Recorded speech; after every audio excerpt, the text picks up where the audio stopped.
Шановные сябры, шановное спадарства, 5 падзеяў ад Вячеслава Сіўчыка і я, Вячеслав Сіўчык. Сёння падзеі тыдня з 27 траўня па 2 чэрвеня. Яны наступныя. 31 траўня 4 гады незаконного арышта Міколы Статкевіча. 29 траўня аднаўленне на пасадзе Ірыны Фарыон во Львове.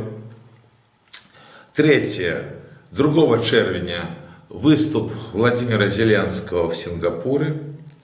30 траўня цэнтралізаваныя экзамен і тэставання расійскай і беларускай мовай в Беларусі.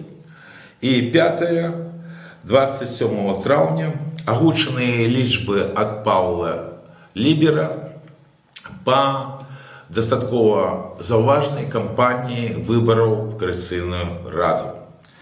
31 траўня такая трагічная дата для ўсёй Беларусі, бо практычна в гэты дзень адбылася замена апазіцыі праз незаконнае затрыманне аднаго з лідераў беларускай апазіцыі, мусіць самого вядомага палітвязня, аднаго з самых вядомых беларускіх палітыкаў Міколы Статкевіча. Заарештаваны ён быў, як вы все ведаеце, в Менску.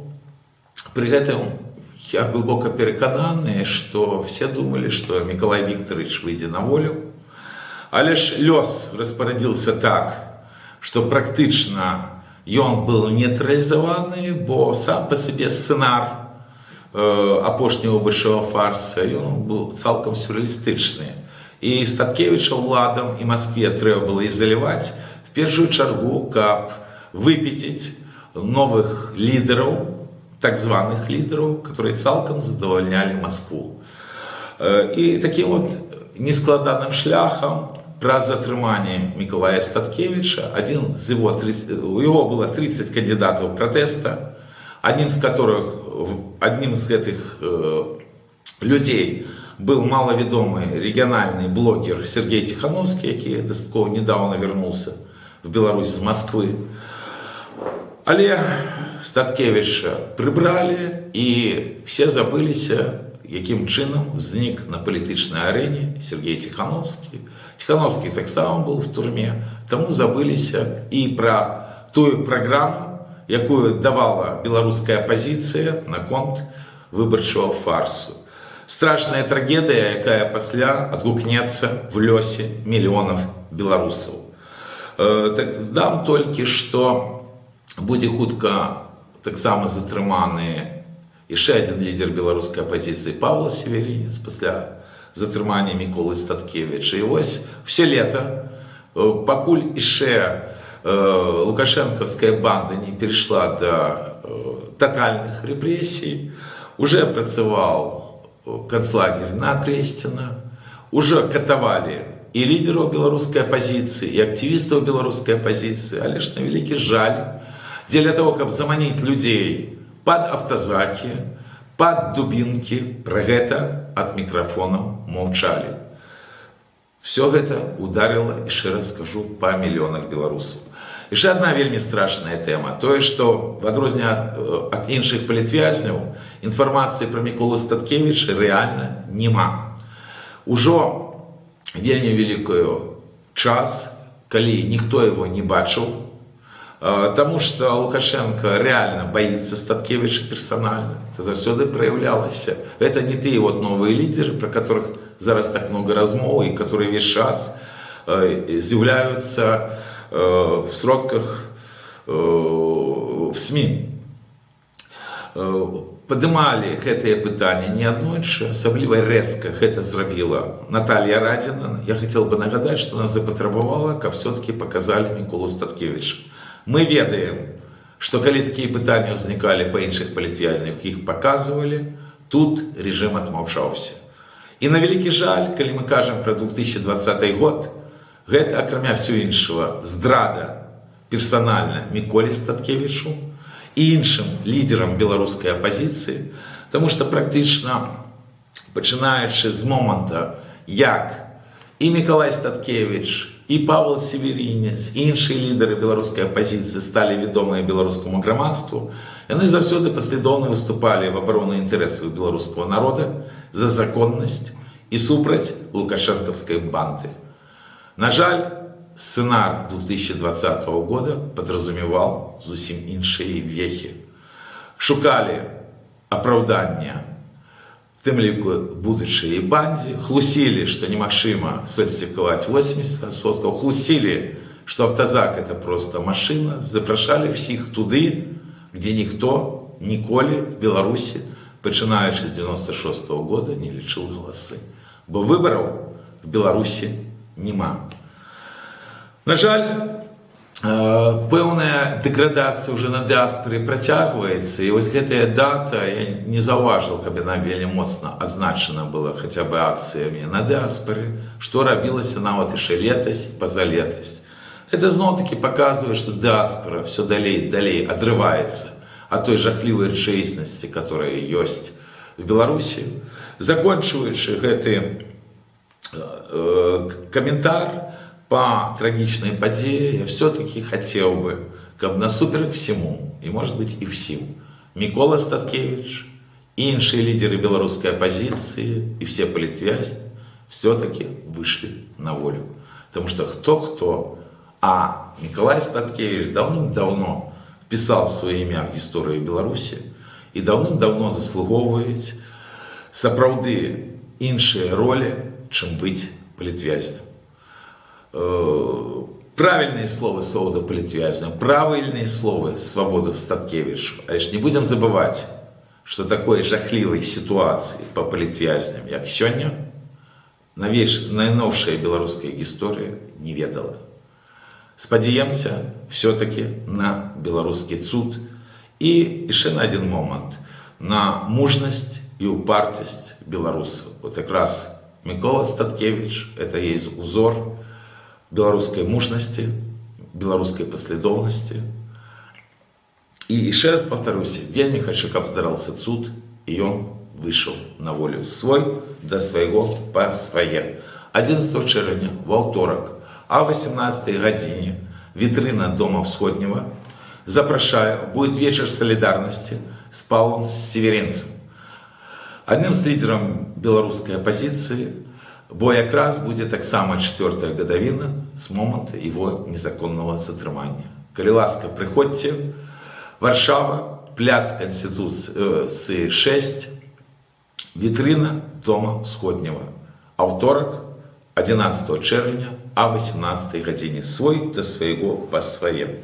29 травня обновлена на посаді була Ірина Фаріон, на посаде профессора Львовской политехники. Такое решение вынес апелляционный суд. Перед этим отбылось наступное. Полгода тому назад Ирина Фаріон удельничала в телепередаче, якую веде Яніна Соколова. Сама Ирина Фаріон, вельми відомая політик в Україні. Она была депутатом в часы борьбы с Януковичем от ВО «Свобода».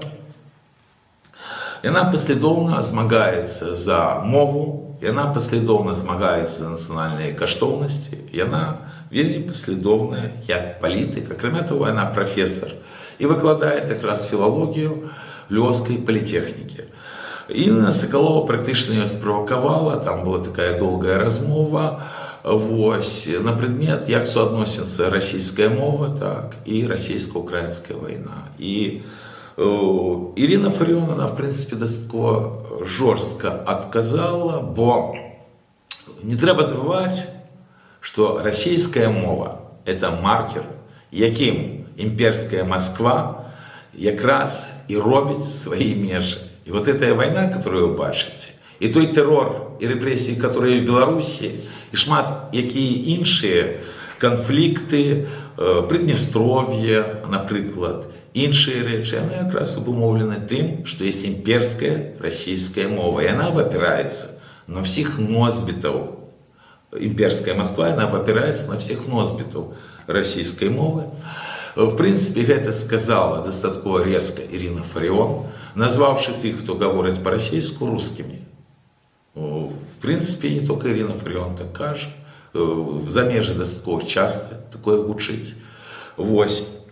Адразу пачалося цкаванне Ірыны Фарыён, пачалося, в тым ліку было цікавы такі выступ аднаго з экс-камандзіраў Азова Жоріна, которую я крыху асабіста ведаю. Той не нашел нічога лепшого сказаць, как просто матам паслаць Ірыну Фарыён.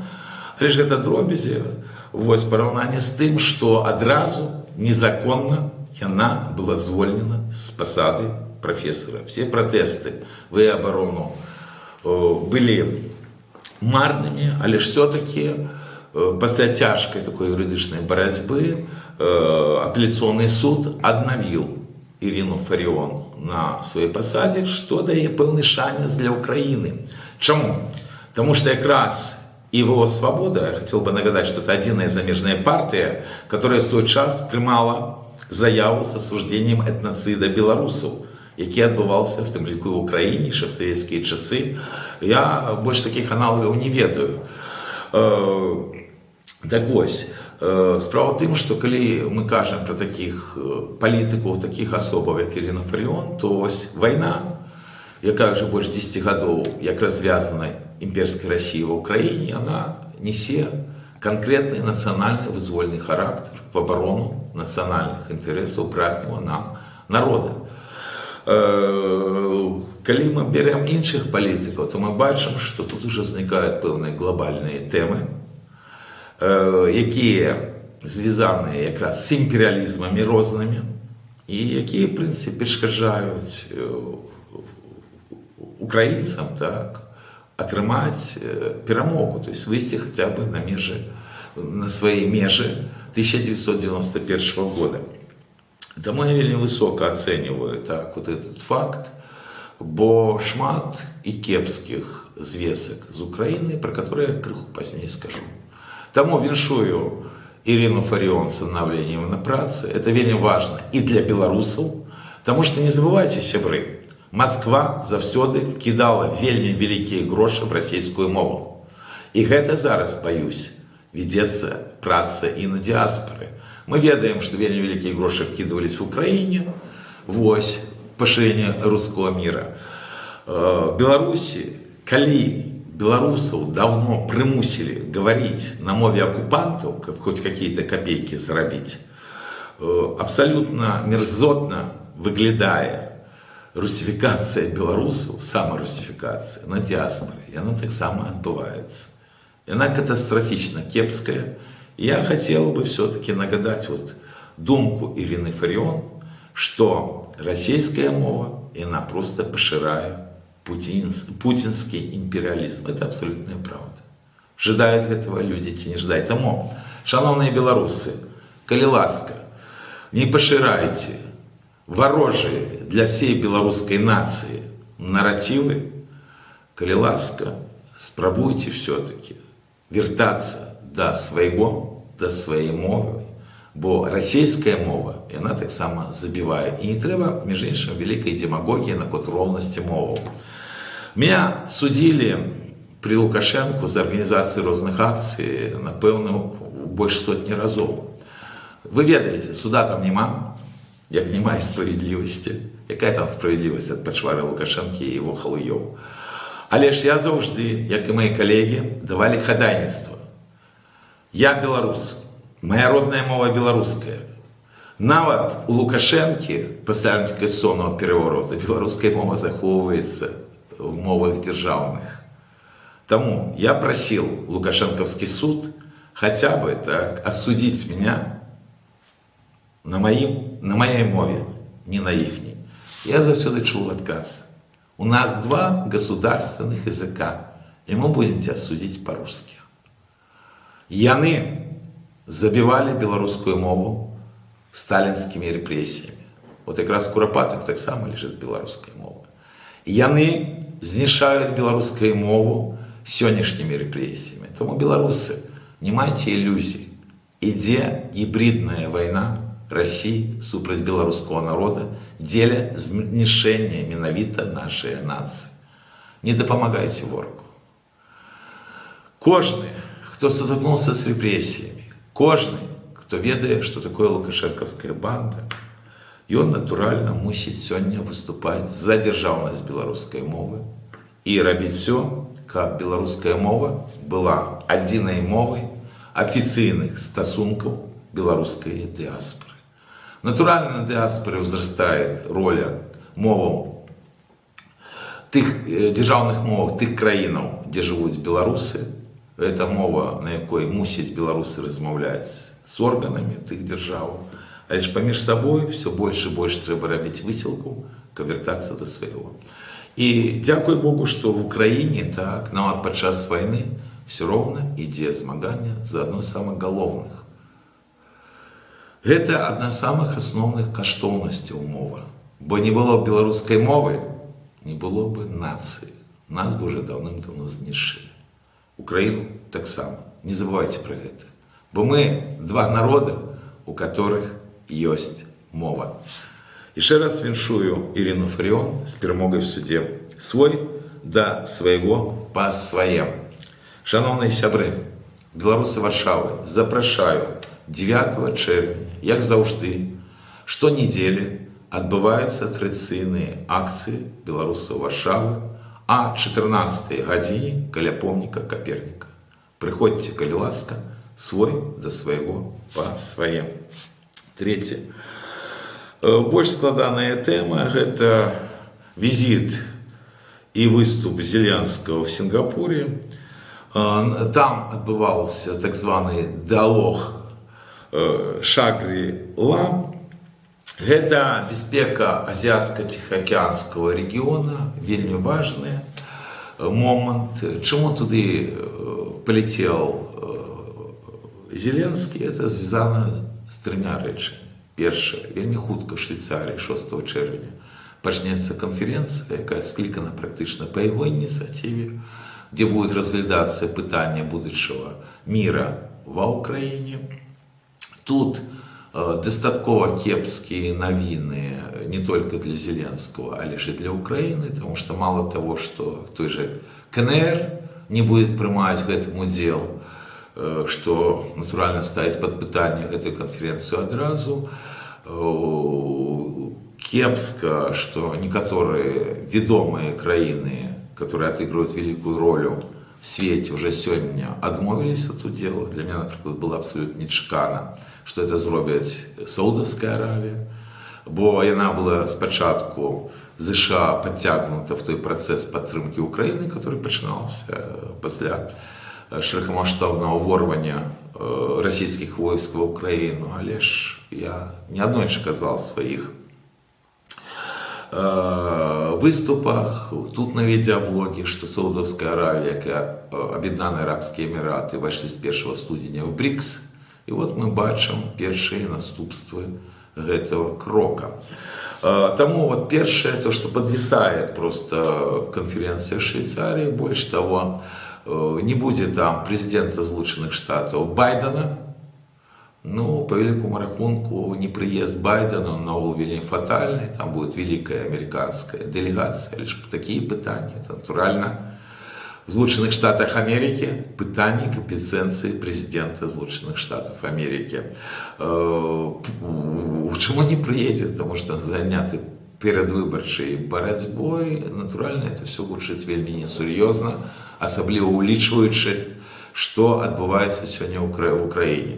Тому перша причина, я назвав, це то, що в певній ступені так довго рихтували цей форум Швейцарии, и по великому рахунку он зараз подвисает, и натурально, и теперь уже можно сказать, что те выники, які планувалися Зеленским, и его оточением этот форум уже не принесет. Другой момент – это то, что протягивается ползучий наступ Российской Федерации в Украину. Між іншим, то, що цікаво, коли можна таке слово вжити, коли ми кажемо про війну, так, що російська пропаганда занадто так само фантазує, і вони так само стали таким колективним Арестовичем, бо колективним Арестовичем давно вже названо і то, як дають інформацію офіційно з Києва. Коли поглядеть на виники опошнього місяця, то реально Российская Федерация еще при дефиците боеприпасов и техники Захода, бо там атрымала, что Злученыя Штаты Америки практически заблоковали свою допомогу. Так ось, при этом дефиците, по видовочных проблемах с мобилизацией, которые были до опошнего закона приняты Верховной Радой, я хотел бы нагадать, что он начал працевать только с 18 травня. Так ось, за весь травень месяц российское войско оккупировало только несколько сотен квадратных километров территории Украины.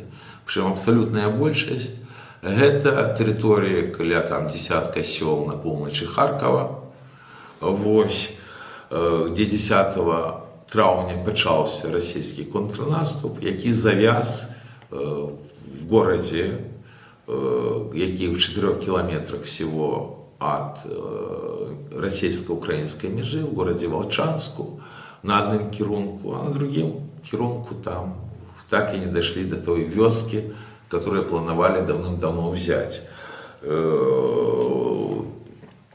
Есть, конечно, вельми такие погрозливые моменты из полночной Харьковщины, потому что, на мой погляд, видовочно, что и наступ России, так и некоторые дзеянні Украины, они обумовлены не войной, а тым, што хутчэй за ўсё на глобальным узроўні, магчыма і без России, і без Украины, весь час ведуцца сур'ёзныя перамовы па расійска-украінскай вайне.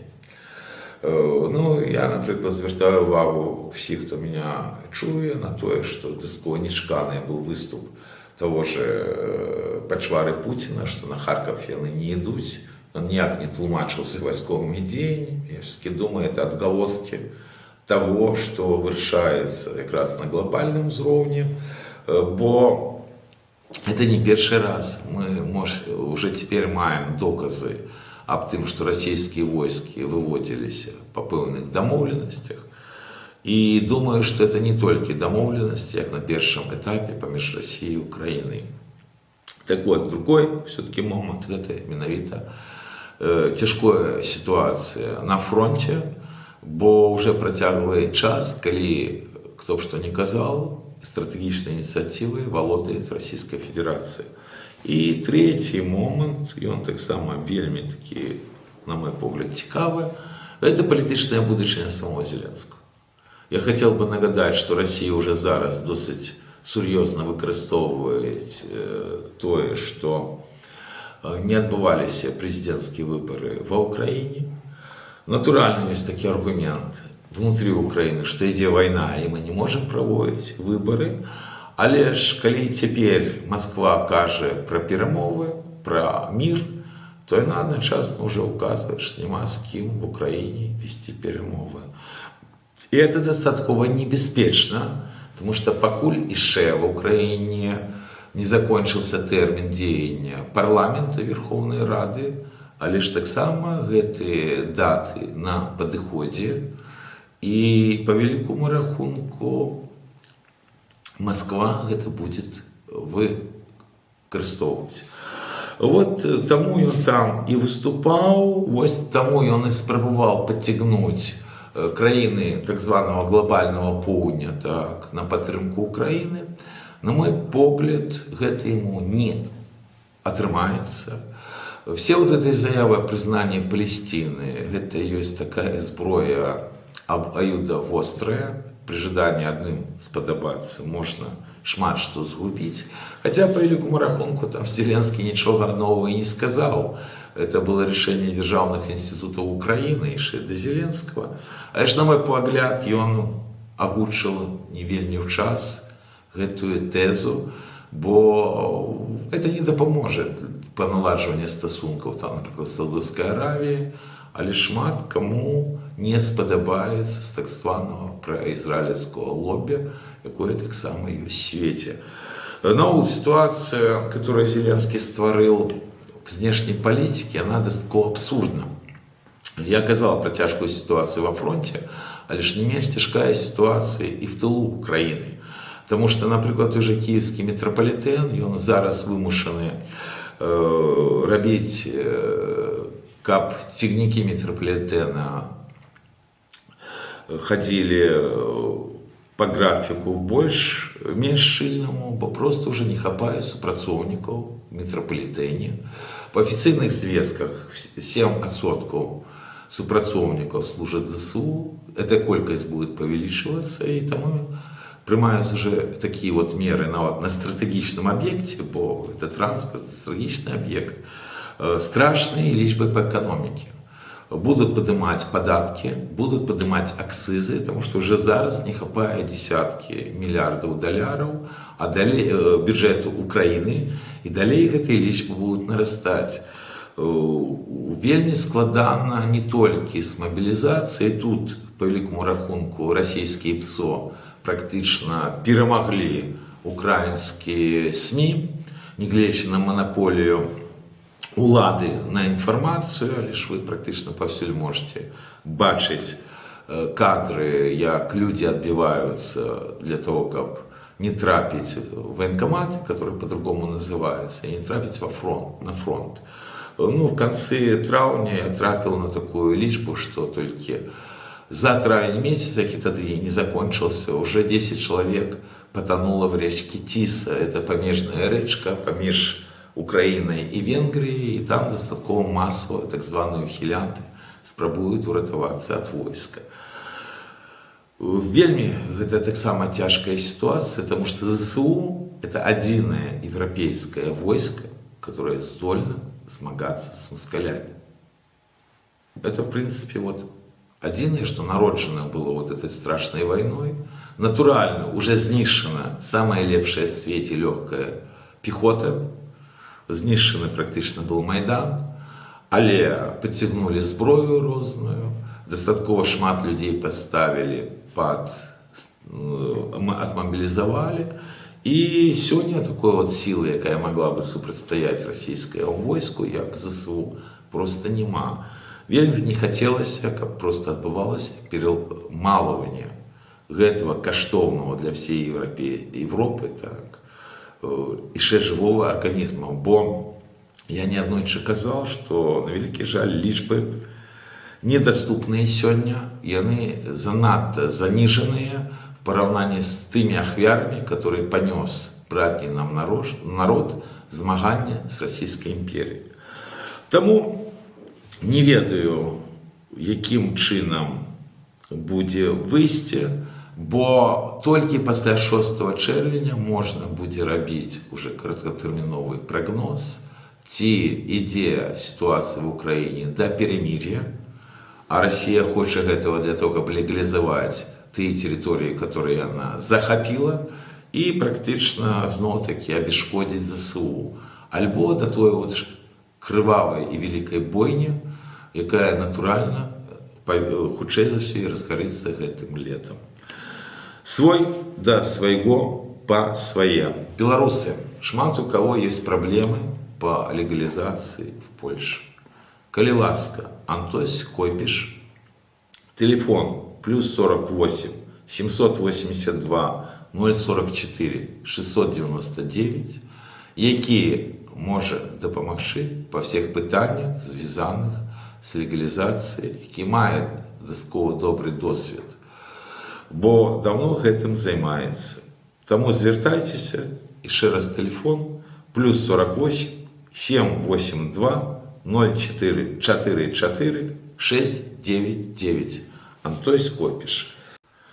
Чацвёртая падзея, гэта 30 траўня, калі беларускія будучыя абітурыенты, беларускія вучныя здавалі цэнтралізаваны экзамен ці праходзілі цэнтралізаванае тэставанне.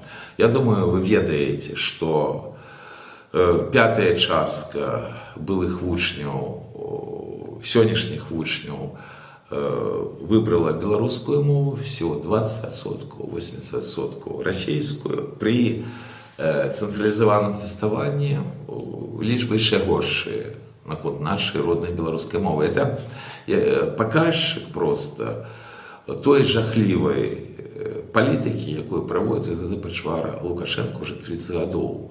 Бо за беларускую мову пераслед, і трэба просто нават здзіўляцца, што такой высокі адсотак беларусаў легальна выбирает беларускую мову, і дзякуй кожнаму з тых маладых людзей, які только вступаюць в жыццё, за тое, што яны адстойваюць хоць такім чынам наши нацыянальныя інтарэсы. Я про гэта уже крыху казаў в раздзеле, калі каментаваў ситуацию навокал Ирины Фаріон. Тут я бы адзначил такі момент, что антибеларуская дзейнасць Лукашэнкі абсолютно не выпадковая. Вот якраз тое, что он дапамагает Москве знішаць беларускую нацию, гэта ёсць самае галоўнае тлумачэнне, чаму ён уже амаль што 30 гадоў пры ўладзе, бо беларусы даўно бы его пагналі, калі б не сістэмная падтрымка Москвы. І на вялікі жаль, палітычна сёння Лукашенко ся дастаткова добра адчувае. Это он кепска выглядае знешне, але ж стары уже чалавек, ён таксама уже стары, як і той же Путін, ад якого он залежыць. У него зараз дастаткова цікавая палітычная сітуацыя, потому что, як я уже казаў, галоўная праблема для Лукашэнкі это тое, што ён браў на себя абавязкі в 2020 годзе, што больш не пойдзе на пасаду прэзідэнта Рэспублікі Беларусь. А теперь той вариант, который выкарыстаў Назарбаев, явно им уже практычна не задзейнічана, ён хоча большага. Думаю, что в этом пытанні он пераможа Путина, як неаднойчы гэта было, але ж Путин за гэта таксама атрымает свои дивиденды. Абсолютный маразм, калі чалавек, які даўным-даўно павінен был быць асуждённы крымінальным судом за свои злачынства, и он не только кірует европейской нацией, але ж по великому рахунку па-за межаў Беларусі ему наогул нічога не пагражае. Это якраз падкрэсліла той візіт в Монголію, который он зараз меў, які адбыўся 1 чэрвеня, калі он прилетел в Улан-Батор.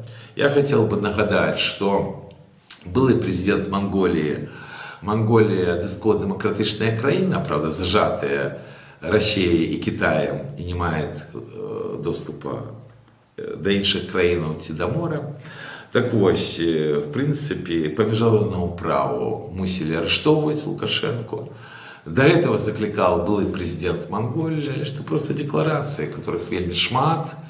Лукашенко съездил, подписал там некие пагаднення, потому что влада у него еще все належит Беларуси.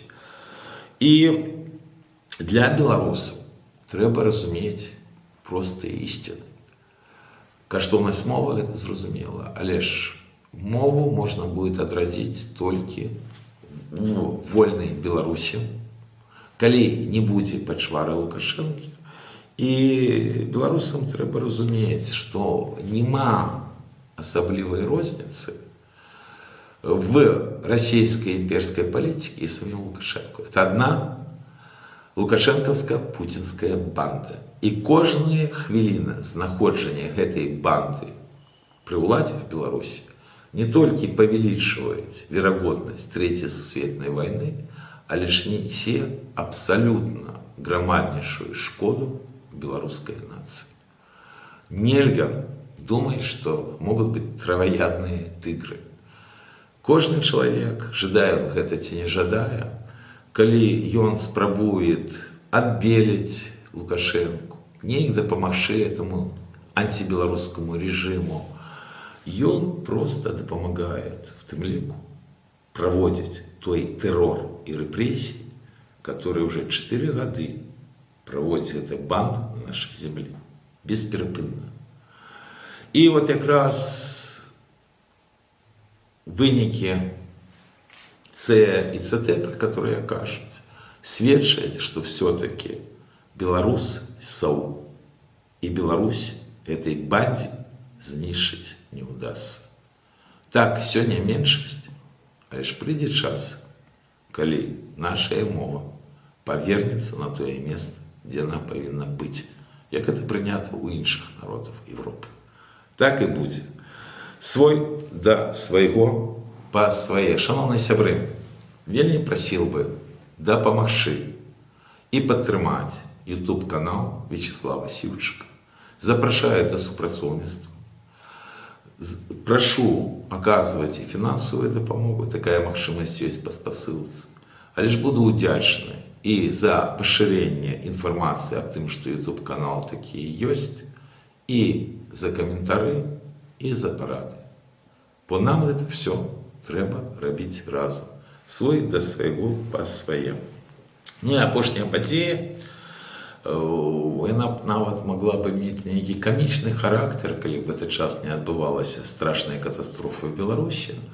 Гэта тое, што 27 траўня агучваннем лічбаў ад Павла Лібера закончилась вот эта кампания, которая вельмі моцна падтрымлівалі незалежныя СМИ по выборах в Конституционную Раду. Ну, кампания дастаткова, она была, нават цяжка словы подобрать. Многие рэчы, что там адбываліся, показывали, что Лукашенко занадто долго сидел при владе, и просто лукашизм, и он распаўсюджваецца на диаспору, причем не только в агульных пытаннях, а нават падробязях. В агульных, потому что жадают гэта ці не, але ж тыя люди, которые пошли и принимали активный удел в этом мероприемстве, яны признали лукашенковскую банду и все ее злочинства до 2020 года. Не знаю, чему бы они все еще спробуют жить в межах выборчего фарса 2020 года. Тому я, например, не мог, сыходзячы менавіта з палітычнай сітуацыі, стаць разам з імі, бо, в прынцыпе, злачынства лукашэнкаўскай банды до 2020 года мне вельмі добра вядомыя. І я супраць того, каб перагортваць нейкія старонкі. За злачынства трэба адказваць. Таму я абсолютно не мог прынимаць удзел наогул в этих выборах. Але ж бачна, што і наконт демократичных процедур, но это все речи, которые неведомы всем тем людям, которые принимали удел в этом мероприемстве. Проблема вот в чем. Справа тым, что мы за гэтыя десятки годов звыкліся так, об тым, что вот лукашенковская выборчая система это нават не фальсификация. Фальсификация, так или там бюллетени кидаются, тут все простей. Тут личбы спускаются сверху с администрации президента вниз и просто спробуют собрать их подчас того процесса, который называют выборами. А коли не збирают, ну таки ничего не меняется. Есть, была Ермошная, которая только недавно пошла на заслуженную ей злочинствами пенсию, она спокойно агучвает лічбы, якія не маюць ніякого дачынення да рэчаіснасці. І заўсёды, калі адбываліся выбарчыя фарсы, я меў тады магчымасць каментаваць гэта праз незалежнае СМИ-часці за ўсё і казал, што я баюсь, што она не ўтрымаецца в межах 100%. Таму што няма контроля самых галоўных элементаў. Вот якраз тут трэба было просто давяряць Павлу Ліберу, потому что всякий іншы контроль практычна адсутнічаў. Можно было, конечно, пожартовать, что в связи с тем, что некоторые пишут, что это были самые демократичные выборы, абсолютно забавно гучить впервые за 30 годов. Я хотел бы нагадать, что Виктор Гончар, один из лидеров оппозиции, которого забила лукашенковская банда, и он в 1999 году проводил альтернативные президентские выборы. И они так само были вельми тяжкими, там шмат было подводных каменьев, але ж натурально там прымала удзел огромнейшая колькость людей. Я хотел бы просто нагадать, что были сформированы реально все районные выборчие комиссии в Беларуси. Ну, это означает, что приняло удел десятки тысяч человек в том выборчем процессе, который не дали завершить до конца именно это карные структуры лукашенковского режима. Тому те люди, которые кажут, что это впервые, просто на новшей истории Беларуси не ведают. Но это ладно, это дробязі. Вельмі ўдала склалася для Лібера, вот, что отсечено оказалось 3 блока. Один из них, он связан с «Страной для жизни». Это явно аббревиатура, якая снова ведет до Москвы, потому что такие речи можно побачить и в Украине аналогичные. Працуют они это по одному алгоритму, але ж связаны с именем Тихановского.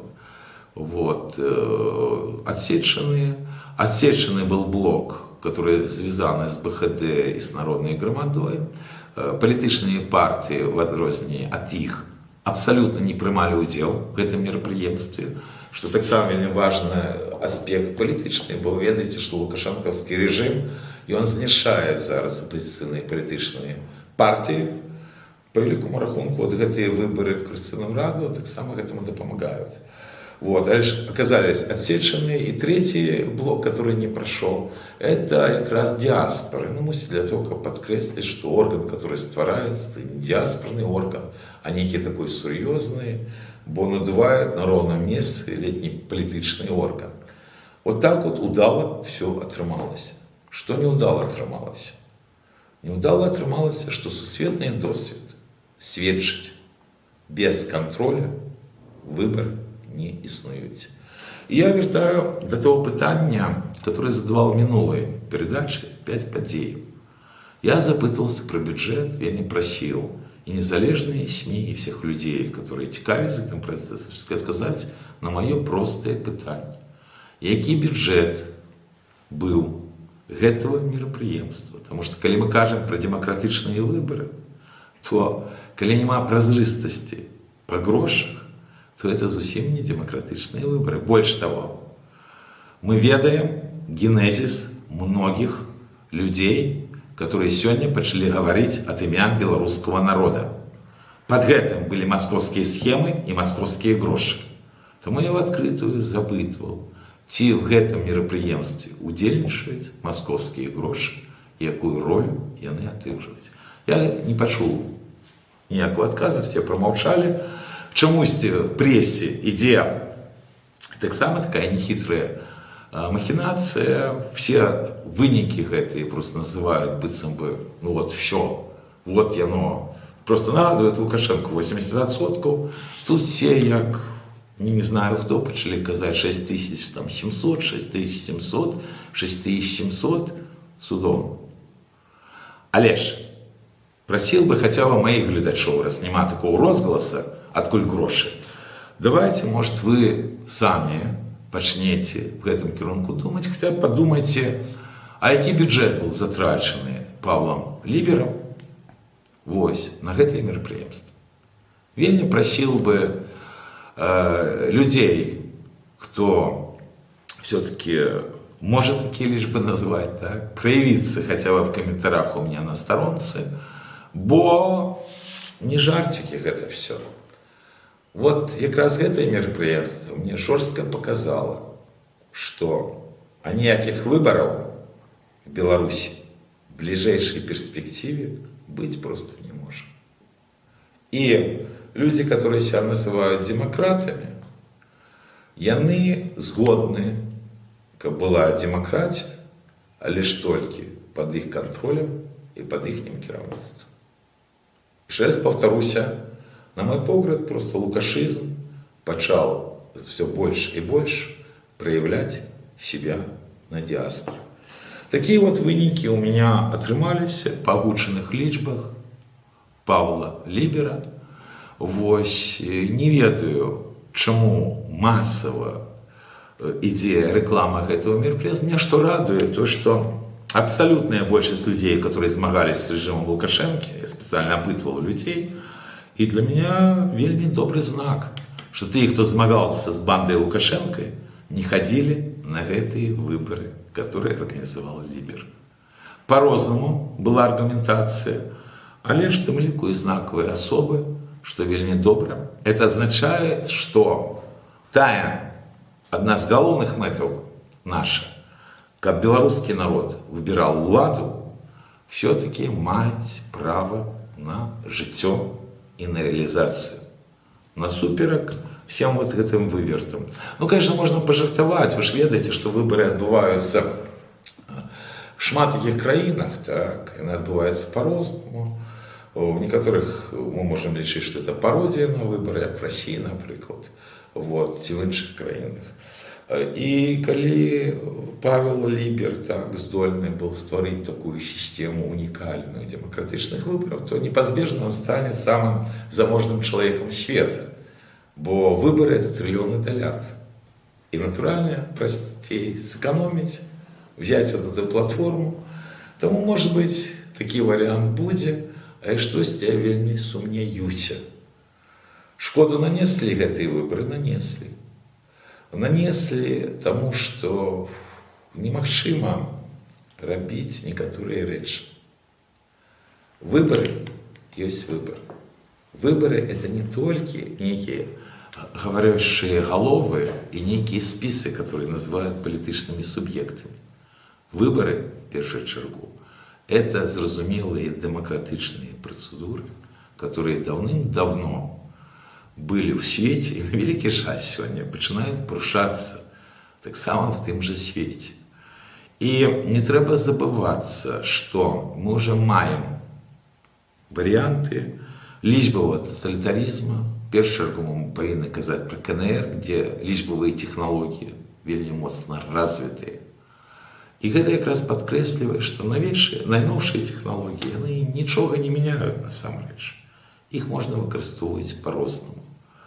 Тое, что узбуджены криминальные справы, тое, что подняли все-таки некую колькость белорусов в этот процесс, это достатково тревожные звоночки, бо політично все равно этот орган не зможа казать от имя белорусского народа. Так вот лёс распорядится. Будет, конечно, наступать певные конфронтации с той же Тихановской, там всякие іншие речи, будет вести певная такая боротьба, не політична, а зовсім інша, тому що боротьба буде за ресурси. Але ж самі події, які будуть відбуватися в світі, вони будуть раніше. Хотел бы нагадать, с 2020 года по сённяшні час ніколи не была ніяким політичним суб'єктом эта Координаційна Рада, і не глядячи на лічби Павла Лібера, яна не будзе і в гэтым скліканні. Але вельмі не падабаецца, калі абсолютно монопольнейшие при гэтым кажут про демократичные выборы. Это небяспечна для белорусского народа. Тому, шановные сябры, калі ласка, в комментариях давайте свои лічбы, колькі грошей было потрачено на гэтае мерапрыемства. Бо в палітыцы грошы отыгрывают вельмі великую роль. Вы гэта ведаеце по 2020 году. Шановные сябры, дзякую. Давайте быть разом. Беларусь жила, Беларусь жыве, Беларусь будзе жыць. Жыве Беларусь!